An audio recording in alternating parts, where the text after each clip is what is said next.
Electricity is one of the main resources we need in life today. We get electricity from different sources such as wind turbines and nuclear power plants. Many know of a nuclear power plant, but not how it works. Hi, my name is Rodney Morales, and as a chemist, I've looked into many different types of fields. And thanks to the World Nuclear Association, nuclear energy is a field that I've looked into. A nuclear power plant requires three major steps: a fuel source, a chain reaction, and a conversion system to produce electricity. Starting off with the fuel source, which is held in the reactor's core in the form of ceramic pellets, which is made out of uranium oxide. The reason uranium is used is because it's an easy isotope that's radioactive. An isotope is a different type of, which means it has different forms. The two forms used are uranium-235 and uranium-238. Uranium-235 can be found naturally in the Earth's crust or in the ocean, as shown. Uranium-235 releases a large amount of energy in the form of heat.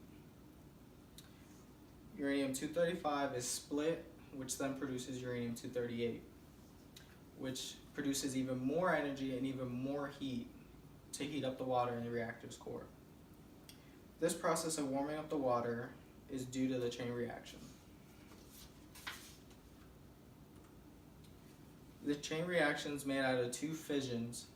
Fissions is the reaction or process of splitting an atom. The reaction on the left shows a neutron, which is represented as the green ball, which is then forced into uranium-235, which produces a large amount of energy and gives it off as heat. Reaction on the right is reaction 2, which is the process of making uranium-238. Instead of forcing itself into uranium-235, 235 accepts it, which then becomes uranium-238, which produces even more large amount of energy, and which produces a large amount of heat. According to the Nuclear Association, after doing this process multiple times, it begins to burn the uranium, producing a large amount of heat, and plutonium-293. The good thing about that is that plutonium-239 can be reused as a fuel source. This heat is applied to the water that surrounds the reactor's core, which then becomes water vapor. This leads to the conversion system. The water in the reactor's core is traveled through to the reactor's core. This is set up as a moderator, and according to the World Nuclear Association, a moderator is needed to slow the speed of the emitted neutrons, which is the energy given off as heat, thus enables the chain reaction to continue. The water is pushed through into the reactor's core, which the control rods lower the uranium, has its chain reaction, heats up the water, creates steam. The stream is pushed through, it is pressurized in the pressurizer, then it's channeled through into the steam generator, which puts the steam up, and any water that has condensed back gets channeled right through again. The steam and then goes through, it starts spinning a turbine produces electricity, boom, we have power.